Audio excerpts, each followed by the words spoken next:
आज गरीब नौजवान पढ़ा लिखा जो है, उसकी तकदीर के अंदर 3 बातें हैं। उसकी तकदीर में या डिग्री, अर्जी और गोलियां। ये डिग्रियां, अर्जियां और गोलियां सल्फर की उसकी जिंदगी के 3 मकसद बन चुके हैं। गोलियां, ये अर्जियां, ये डिग्रियां आज नौजवानों की जिंदगी का मकसद नहीं बल्कि कई उनकी चाल बन चुके हैं। और वो असहाय आज इस देश को, इस समाज को एक मजबूत समाज नहीं दे रहे हैं। और नौकरियां किनको मिलती हैं?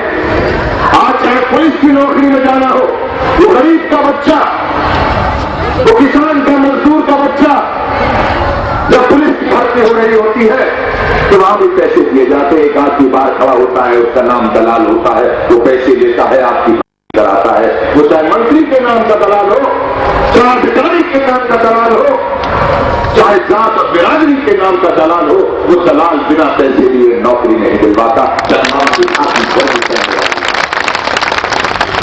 आज ड्राइवर की पोस्ट निकलती है, लखनऊ में पोस्ट निकलती है तो नौकरी लेने वाला कोई अच्छा ड्राइवर नहीं होता। जिससे 6 महीने ड्राइविंग सीख लिए वो नहीं होता, वो नौजवान जो BA पढ़ा हुआ वो नहीं होता, बल्कि दलाल को दलाली देने वाला होता है। जिसको दलाली दे देता है नौकरी मिल जाती है। इसलिए तमाम व्यवस्था नौजवानों के सामने दलाली ने घेर कर रखी हुई है। और अगर आप देखें यहां पर दलाली का सवाल है तब तो दलाली ऊपर तक पहुंच गई है। मैं एक बात पूछना चाहता हूं, अगर मैं गलत कह रहा हूं या आपको मालूम है तो बताइए, इस देश का सबसे बड़ा दलाल का नाम क्या है? जोर से बताइए, जोर से बताइए। आज ये मुंह से निकलने वाला मेरा खड़ा वो भी जानता है कि इस देश का सबसे बड़ा दलाल कौन है, लेकिन इस प्रदेश का मुख्यमंत्री नहीं जानता कि दलाल कौन। क्यों नहीं जानता है? इसलिए नहीं जानता कि आज मुख्यमंत्री को देश के नौजवानों की या प्रदेश के नौजवानों की जरूरत नहीं है। उनको उद्योगपतियों की जरूरत है जो किसानों की जमीन को कौड़ियों के भाव में खरीद सके। उनको उद्योगपतियों की जरूरत है क्योंकि उनको लगता है कि आज केवल ये नाजायज पैसा ही उनको उस गद्दी तक बिठाए रख सकता है, गद्दी तक संभाले रख सकता है। लेकिन शायद आज उनका पढ़ रहे थे कि उनका एक तीसरा मोर्चा बनने जा रहा है। वो भूल जाते हैं इस बात को कि जिस तीसरे मोर्चे में चंद्रबाबू नायडू को लेकर आए हैं, चंद्रबाबू नायडू का पतन किस लिए हुआ? इसलिए हुआ कि जब आंध्र प्रदेश के अंदर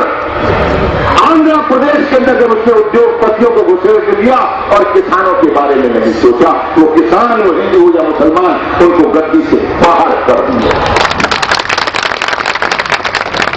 उनके साथ उनकी दोस्ती का हाथ क्यों बढ़ रहा है? इसलिए बढ़ रहा है कि जब मोदी गुजरात के अंदर अत्याचार कर रहा था, आतंक फैला रहा था, तो उसके खिलाफ नायडू साहब ने नहीं बोला क्योंकि वो NDA के साथ थे। और आज इस प्रदेश का मुख्यमंत्री केवल उसी तरफ जा सकता है, उन्हीं गांव में जा सकता है जहां पर बीजेपी के गुर्बत करने वाले लोग हों या बीजेपी की करीबी लोग हों। इसलिए आज चंद्रबाबू नायडू उनको करीब नजर आ रहा है। चंद्रबाबू नायडू के विकास का जब बात आती है तो क्या आती है? उन्होंने हैदराबाद को बहुत सुंदर बना दिया है। और मेरे भाई यहां पर बोल रहे थे, हमारे बिहारू साथी, हमारे नेता ओमप्रकाश राजभर जी, 31 करोड़ रुपया पूरे पूर्वांचल को नहीं मिलता। जिस तरह से चंद्रबाबू नायडू ने केवल एक शहर हैदराबाद को बसाया और उत्तर प्रदेश का मुख्यमंत्री एक रकबा सेवई को बसाया। इसलिए आज नौजवानों इस बात को सोचना होगा, यहां से आगाज करना होगा, यहां से शुरुआत करनी होगी।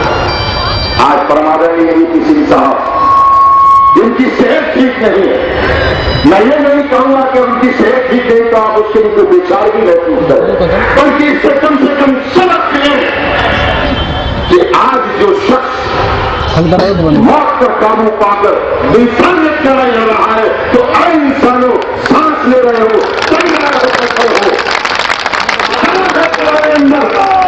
अपने आप को ट्रांसफर कहते हो, बहादुर कहते हो। क्या तुम इस देश की, इस प्रदेश की तकदीर बदलने के लिए क्या मजबूती से खड़े नहीं हो सकते? आज ये मंच इस बलिया की क्रांतिकारी भूमि पर आज से पुकार कर कह रहा है, अपने अंदर की गुलामी को छोड़ो और जो समाज जोड़ने का आज आह्वान हुआ है। ऐ नौजवानों, यही रास्ता है, यही रास्ता है। नहीं तो दलित का बेटा हो या गरीब का बेटा हो, उसमें कोई फर्क नहीं है। चाहे ब्राह्मण का हो, ठाकुर का हो, वैश्य का हो, अगर वो गरीब है और दलित का बेटा अगर गरीब है और दोनों पढ़े लिखे और बेरोजगार है, तो उनकी जिंदगी में कोई फर्क नहीं है। जब रक्षाबंधन आता है तो एक तरफ हाथ होता अपनी बहन से राखी बदलाने पर होता है और दूसरा एक बेचारगी से देखता हुआ एक हाथ अपने बाप की तरफ होता है कि अपनी बहन को हमें नजराना देना है, उसको प्यार देना है, हमें 5 रुपये या 10 रुपये देना है।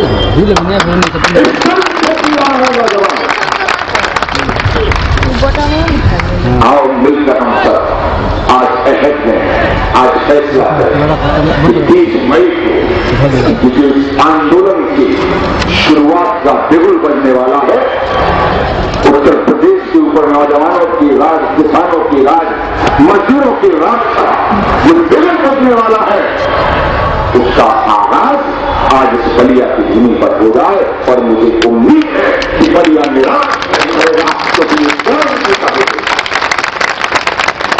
मैं आपको सबसे प्रणाम करता हूं, इस जमीन पर और आपका धन्यवाद करता हूं कि आपने मेरी बात को सुना।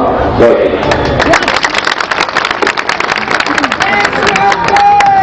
लेना ही बगावत है, परेशान मत करो, बुझा गया। इंसानियत का नाम लेना ही बगावत है, किसी मजबूत के हक को गिरा देना बगावत है।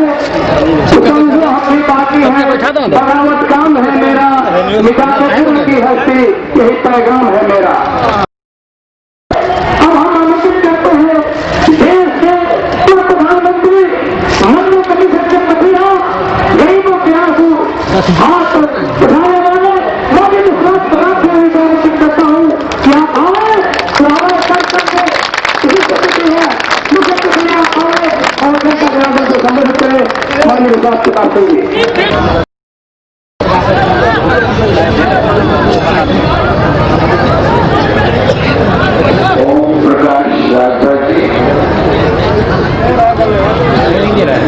थोड़ा नीचे खड़ा हो जाएगा,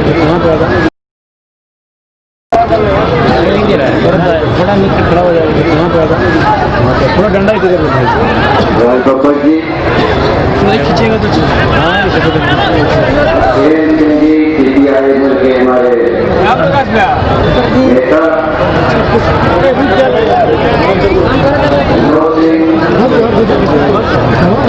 ये हमारे किसान मंच के राष्ट्रीय महामंत्री और जल सिंह यादव जी, हमारे किसान मंच के उत्तर प्रदेश डॉक्टर मसूद लोपा के पूर्व मंत्री श्री राजधानी सिंह जी और हमारे युवा काशी आनंद विजय जी, विजय सिंह जी, आनंदेश्वर जी और शर्मा शंकर यादव जी, सुशील राघव जी, रामवचन जी, शक्ति सिंह जी, ममता सिंह जी, विजय राघव जी, गोपाल राय जी और तमाम साथियों, भाइयों, बहनों,